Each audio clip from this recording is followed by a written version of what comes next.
How to turn on dark mode in Tumblr.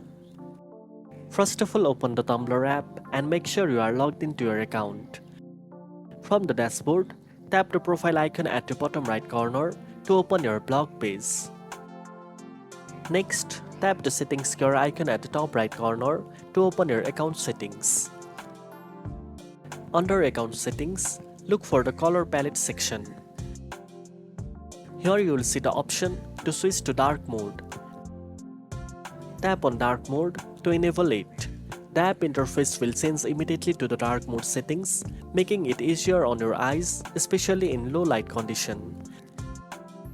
If you want to switch back, just follow the same steps and select system default or another option. Now you know how to turn on dark mode in Tumblr.